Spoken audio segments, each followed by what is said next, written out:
সরকারের বাপের মা, আমাদের বাংলাদেশের 18 কোটি জনগণের মা। হ্যাঁ, তাই যেগুলো সাধারণ জনগণের মা শুধু পেয়ে লুটপাট করে, ওরা মানুষ না শুয়ারের চেয়ে খারাপ। হয়তো আসতে পারে দেখতে শুয়াতে মনে হয় মানুষ, আসলে ওরা কুত্তে গিয়ে শুয়ারের চেয়ে খারাপ। আমি বলি নাই, আল্লাহ বলছে তো জায়গা বেহেশতের ভিতরে জায়গা হবে না। আমার বেহেশতের জায়গা হবে না, কে বলছেন? আমার কম। আচ্ছা, আরো কোরআন কারীমের অভাব নাই। এক সূরার ভিতরে প্রায় 9টা কসম করার পরে আল্লাহ বলছেন, যারা ওই আত্মাকে কলমকে পরিষ্কার করতে পারবে তারাই নাজাত পেয়ে কামিয়ে হয়ে জান্নাতে চলে যাবে। আল্লাহ রাব্বুল আলামিন তার রাসূলকে দুনিয়াতে পাঠিয়েছেন কয়েকটা কাজ নিয়ে। এর ভিতরে একটা কাজ হলো ইয়াতলু আলাইহিম আয়াতিহি ওয়া ইউযাক্কিহিম। আল্লাহ রাব্বুল আলামিন তার রাসূলকে দুনিয়াতে পাঠিয়েছেন, তাদের ভিতরে একটা কাজ হলো আল্লাহ রাসূল সাল্লাল্লাহু আলাইহি ওয়াসাল্লাম তার উম্মতদের আত্মশুদ্ধি করাইবেন। কি করাইবেন? আত্মশুদ্ধি করাইবেন। তাহলে কলব পরিষ্কার করলেই দুনিয়া থেকে বিদায় নিয়ে কবরে যাওয়া লাগবে।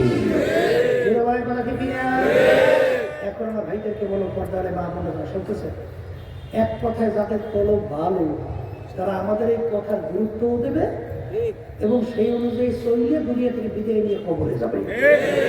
আর যাদের কলব খারাপ, আবু জাহাল, উতবা সাহেব, আবু লাহাব,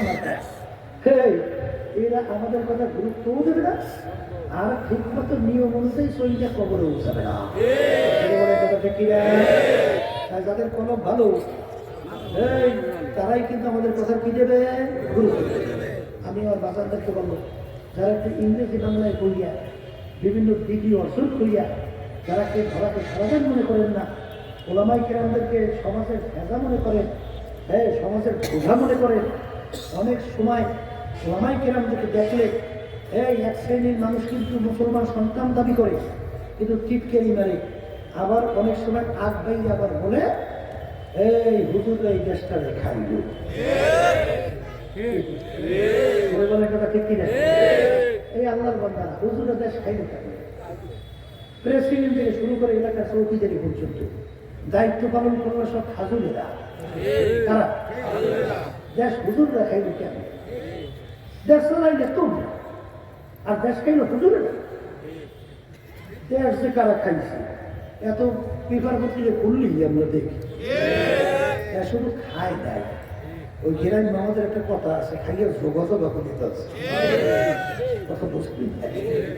মানে বাংলাদেশের টাকা ক্ষমতা পাইয়া, ক্ষমতা শেয়ারে বসিয়া, লুটপাট করিয়া কানাডা বিভিন্ন জায়গায় বেগম পাড়া তৈরি করে সুইস ব্যাংক তাম বিশ্বের ভিতরে বাংলাদেশ সবচেয়ে বেশি টাকা জমা হওয়া কথা হয় না। এই আল্লাহর কথা, যারা এই জনগণের সম্পদ, সরকারি সম্পদই তো মানে জনগণের সম্পদ, ঠিক না? এই যদি আবার বলে যে ব্যাপার কি, এই আপনি যে সরকারি মালের তো লুটপাট করে খান, ব্যাপার এই বেটা তোমরা খাই, সরকারের দেখাই। সরকারের বাপের মা, আমাদের বাংলাদেশের 18 কোটি জনগণের মা। হ্যাঁ, তাই যেগুলো সাধারণ জনগণের মা শুধু পেয়ে লুটপাট করে, ওরা মানুষ না শুয়ারের চেয়ে খারাপ। হয়তো আসতে পারে দেখতে শুয়াতে মনে হয় মানুষ, আসলে ওরা কুত্তে গিয়ে শুয়ারের চেয়ে খারাপ। আমি বলি নাই, আল্লাহ বলছে। আল্লাহ বলছে, আল্লাহ বলছেন উলাইকা কাল আনআম। এক শ্রেণীর মানুষ দুনিয়ার মধ্যে আছে যে মানুষগুলো চতুষ্পায় জানোয়ারের মতো। কি মতো? চতুষ্পায় জানোয়ারের কথার কথা। কুত্তা, কুকুর, জানেন? কুকুর শুনে বলতেছে রব্বুল আলামিন, এই বোঝার জন্য কথা, ওদেরকে আমাদের সঙ্গে তুলনা করলেন না, এতে তো আমাদের লজ্জা হয়। কিরা করে আমার কর্ম খুলি বুঝতে মানে ওদেরকে আমাদের সঙ্গে তুলনা করলে এটা আমাদের লজ্জা। বলে কি ব্যাপার, তোদের লজ্জা হয়? বলে মালিক ও রাস্তা পারি, ও আমরা পারি না। বলে হ্যাঁ কি? বলে তা কি? হ্যাঁ, গেছিলাম 10 মিনিট পটুয়াখালী জেলা, 10 মিনিট থানা। এক মুজাহিদ আমার ভাই, সে এসে আমার কাছে দোয়া চায়, হুজুর আল্লাহ আমাকে মার্ডার কেস থেকে বাঁচাইছে। ঠিক থেকে বলে তা কি? বলে হুজুর আমাকে ষড়যন্ত্র করিয়া মার্ডার কেসে চলাইছে। তা আলহামদুলিল্লাহ তদন্তের মাধ্যমে এখন মূল ব্যাপার ফাঁস হয়ে গেছে। বলে কি? বলে হুজুর নিজের বাচ্চা মা এবং তার স্বামীর ভাইকে নিয়ে নিজের বাচ্চা মাকে ফেলেছে। মাইনে কেস দেশে আমাকে আসামি বানাইয়া। আল্লাহ আমাদের প্রশাসন তদন্ত করার পরে মূল ঘটনা প্রকাশ হয়ে গেছে। আল্লাহ আমাকে বাঁচাইছে। আচ্ছা বলুন তো, নিজের বাচ্চা মেরে ফেলেছে একটা কুত্তা আর 4-5টা বাচ্চা হয়।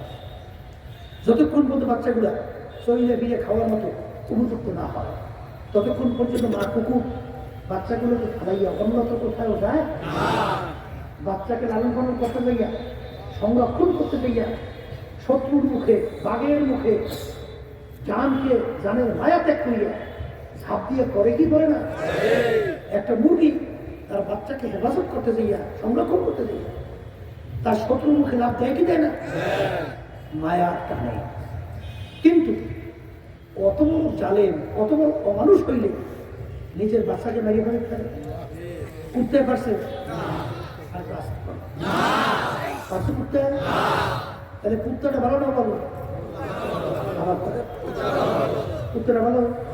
হ্যাঁ, অনেক দিন হয়েছে এরকম 2-2.5 বছরের বাচ্চাটাকে ফেলাই যায় বড় পিয়া প্লেনের ভিতরে পড়িয়া কুত্তার চেয়েও খারাপ আচরণ করে বের হয়ে যায়। আছে না নাই? যা কুত্তা এখানে নেই পারছে। বাংলাদেশের ভিতরে ঘটনা আমরা তো অনেক জানি, সারা বাংলাদেশে সফর করি না, আল্লাহ অনেক জানি না। অনেক বাপ তার সন্তানকে মারিয়ে ফেলে, সন্তান বাপকে মারিয়ে ফেলে। আছে না নাই? আছে না নাই? কুত্তার পশু শুয়ারে পারছে, ও পারছে। এখন কুত্তার কথা বলার পরে মালিক বলতেছেন কথা তো ঠিকই কইছ। তখন আল্লাহ বলতেছেন তাহলে তোদের মতো না, বালকো আবার এক শ্রেণী মানুষ চতুষ্পদ জানোয়ারের চেয়েও খারাপ। অন্য একটা আল্লাহ রাব্বুল বলে আর এক শ্রেণী মানুষ এরকম আছে এরা শুয়োরের চেয়েও খারাপ। শোনে একটা ঘটনা শুনতেছিলাম, ঢাকা থেকে বরিশাল যাইতেছে বাস গাড়ি আছে না, মাদারীপুরে এই পাশে রাত্রে বাসটা অ্যাক্সিডেন্ট হয়ে যায়। খাটছেন তো খাট ওই যে রাস্তার পাশে কাইটে রেখে মাটি কেটে পার কি আমরা খাতে এই খাল করা বের করা আমরা ওই বের, ওই বেরের মধ্যে খাটের মধ্যে বাসটা পড়ে গেছে, অনেক লোক মারা গেছে আর অনেক লোক আহত অবস্থায় হাত বাঁধছে, পাও বাঁধছে, তারা ওই খাদের ভিতরে পড়ে গেছে। ওই অন্ধকারের ভিতরে এক শ্রেণী মানুষ হয়ে যায়, উচিত ছিল কি তাদেরকে হসপিটাল নেবে, তাদের চিকিৎসা করবে, হ্যাঁ তাদের সেবা করবে, কিন্তু বাদ দিয়ে তাদের পকেট খাতাই দেওয়া টাকা নিয়ে মোবাইল নিয়ে যায়। তখন আহত অবস্থায় বলতেছে ভাই আমাদের সামনে কত মানুষ মারা গেল আর আমরা আজকে হাত পা ভেঙে পড়িয়ে আছি, আপনারা আমাদেরকে চিকিৎসার জন্য সেবা না করিয়া আমাদের পকেট থেকে সম্পদ টাকা মোবাইল টোকাই নিয়ে যেতেছে। এটা মানুষরা করতে আসে খারাপ। আল্লাহ যে কইছে যে কুত্তাছেও খারাপ, শুয়োরেছেও খারাপ, মেলে না মেলে না মেলে। এখন আমার বাচ্চাদেরকে বলবো এই যে মানুষের আজকের যে সুরা অঙ্গ প্রত্যঙ্গ এটাকে মানুষ বলে? হ্যাঁ, মানুষ কাকে বলে? ওই যে কলব, কলব বলে কি কলব ভালো, ভালো মানুষ যে কলম ভালো না সে ভালো ভালো, ওটা ঠিক কিনা?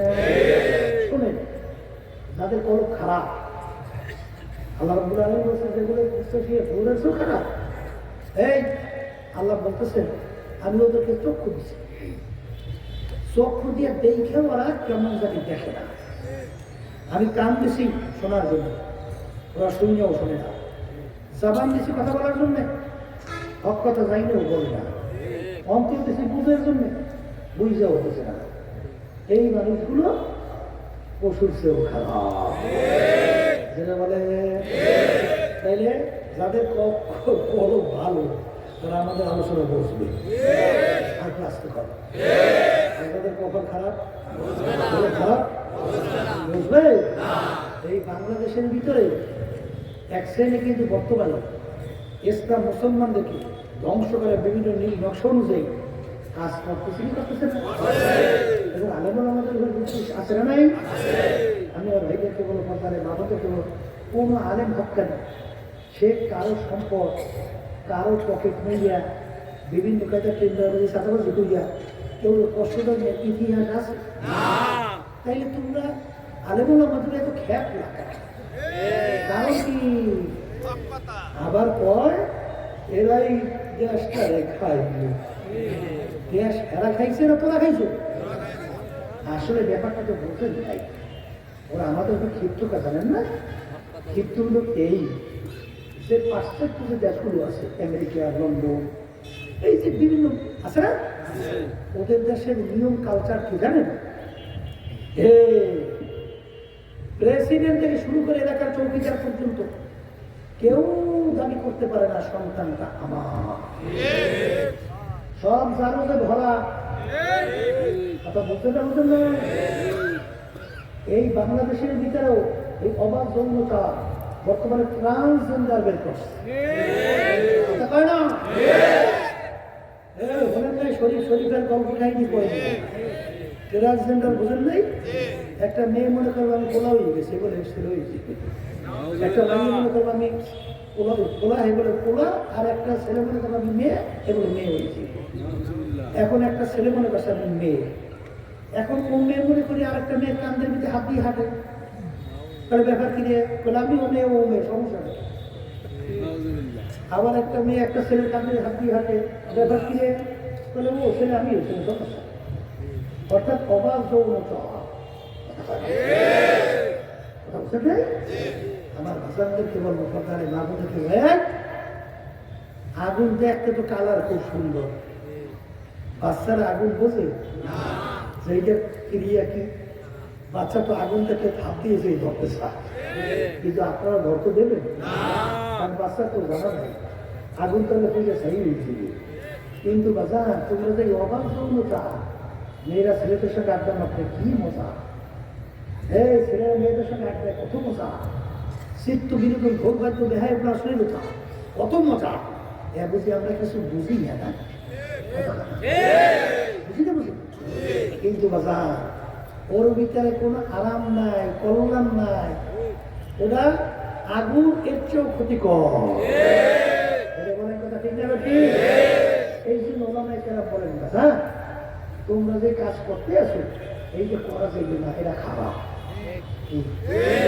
এখন ওরা এটা সহ্য করতে পারে পারে। এই যে আল্লাহ রাসূল সাল্লাল্লাহু আলাইহি ওয়াসাল্লাম যখন আসছেন, আয়েশা যখন এক আল্লাহর উপর ঈমান আনার দাওয়াত এবং ওদের অন্যায়ের বিরুদ্ধে, ওদের জুলুমের বিরুদ্ধে যখন আল্লাহ রাসূল সাল্লাল্লাহু আলাইহি ওয়াসাল্লাম বলা শুরু করলেন, তখন তার আপন চাচারা সব বিরুদ্ধে হয়ে গেছে। আবু লাহাবের নাম শুনছে? আবু লাহাব কে জানেন? আল্লাহ রাসূল সাল্লাল্লাহু আলাইহি ওয়াসাল্লামের চাচা। শুধু চাচাই না, আল্লাহ রাসূল সাল্লাল্লাহু আলাইহি ওয়াসাল্লামের আপন বেয়াই। আল্লাহর হাবিবের দুই মেয়েকে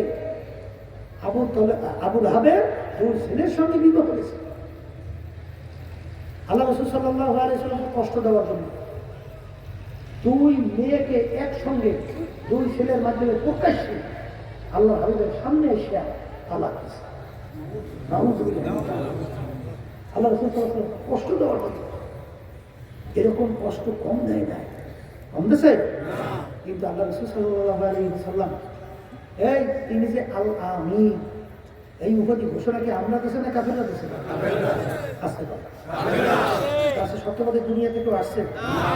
তাদের ভিতরে কবিলে কবিলে যত বাঁচাবাজি সমাধানের জন্য ফায়সালা হিসেবে কাকে ডাকতো? আল্লাহ রসুলকে ডাকতো না?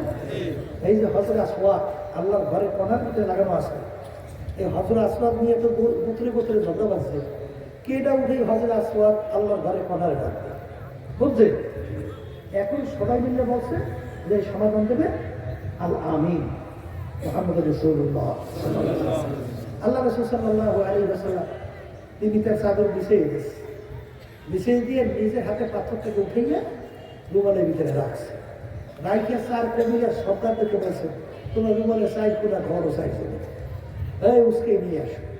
নিয়ে এসে যখন হযরত আসওয়াদ যেখানে আসছে আল্লাহর ঘরের কর্নারে, সেখানে রাখার পরে আল্লাহ রাসূল সাল্লাল্লাহু আলাইহি ওয়াসাল্লাম নিজে হযরত আসওয়াদ পাথরটাকে উঠিয়ে কর্নারে তিনি বসে গেছে। তাই যে কোনো এই ফয়সালাকারী হিসেবে কাকে ডাকতো? কথা হয় না? আল্লাহ রাসূল সাল্লাল্লাহু আলাইহি ওয়াসাল্লাম কাউকে কষ্ট দিয়েছে? একটা পিঁপড়ে কষ্ট দিয়েছে? এই কোনদিন জুলুম করছে? মিথ্যা বলছে? তাহলে আল্লাহ রাসূল সাল্লাল্লাহু আলাইহি ওয়াসাল্লাম এত তাদের দুশ্মন হলো কিসের জন্য? নবুয়তি পাওয়ার পরে আল্লাহ নবীর সমস্ত আত্মীয় স্বজন সাহাবা চাচাদেরকে নিয়ে দায়িত্ব বলতেছিলেন, এই আমার চাচাদানরা, আল্লাহ রাব্বুল আলামিন আমার ওহী নাযিল করছেন, আমি নবী হিসেবে আল্লাহ ঘোষণা দিচ্ছেন এক আল্লাহর উপরে ঈমান আনা লাগবে, মূর্তি পূজা করা যাবে না, এইটা করা যাবে না, এইটা করা যাবে না। এখন আল্লাহ রাসূল সাল্লাল্লাহু আলাইহি ওয়াসাল্লাম খারাপ হয়ে গেছে। এক পর্যায়ে খারাপ হয়েছে তাই না, তার জন্মভূমি মক্কা থেকে তারাই গেছে কি দেয় নাই? এই তারাবার আগে যত লোভনীয় অপা সব কিন্তু আল্লাহ রাসূলকে দেশে গেছে না? যে যাইয়ে বলছিল মোহাম্মদ তুমি আল্লাহ এই তুমি আমাদের ধর্মের বিরুদ্ধে আমাদের বিরুদ্ধে কিছু বলতে চলে যা, তুমি যদি এইটা বাদ রাখতে পারো, তুমি এক আল্লাহর উপর ঈমানের দাওয়াত দেও, এতে আমাদের কোনো সমস্যা নাই, কিন্তু আমাদের কার্যক্রমের বিরুদ্ধে কিছু বলবো না। যদি এটা করতে পারো তাহলে তোমার জন্য আমরা বিভিন্ন প্রস্তাব নিয়ে আসছি, এই আরবের ভিতরে তোমাকে রাজা বানাই দেবো। কি বানাইবে? আবার কর আরবের ভিতরে সবচেয়ে বড় ধনী বানাই দেবো, আরবের ভিতরে সবচেয়ে সুন্দরী মেয়েটা তোমার জন্য বিবাহের ব্যবস্থা করবো।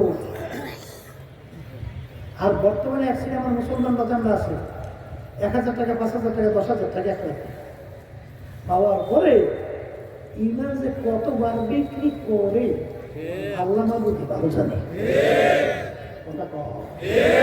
কথা ঠিক না? আল্লাহ রাসূল সাল্লাল্লাহু আলাইহি ওয়াসাল্লাম বলছিলেন, হে আমার চাচাদারেরা, হে কাফেরেরা, ভালো করে জানিয়ে রাখতে হবে, শুধু তোমরা আমাকে রাজা বানাবা, আমাকে অর্থ সম্পদের মালিক বানাবা, সুন্দরী মেয়ে বিবাহের ব্যবস্থা করবা, এইটা শুধু না, ওই যে আসমানের চন্দ্র সূর্য দেখো, ওই সূর্য চন্দ্র যদি আমার হাতে বুঝতে পারো, তারপরে আমি এক আল্লাহর উপর ঈমান আনার দাওয়া এবং তোমাদের অন্যায়ের বিরুদ্ধে আমি বলতেই থাকবো।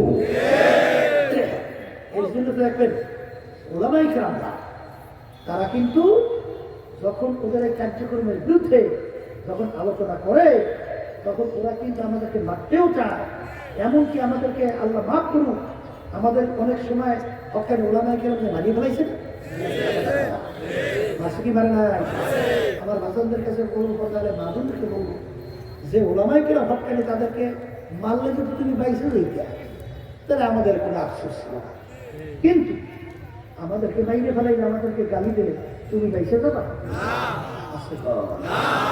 বাইসে যদি নাই যাও, আমি আমার বাজানদেরকে যারা মানুষ তারা তো বুঝবে, এই বুঝের জন্য কোরআন কারীমের শুরুর আয়াত তেলাওয়াত করছে। কথা ঠিক কিনা?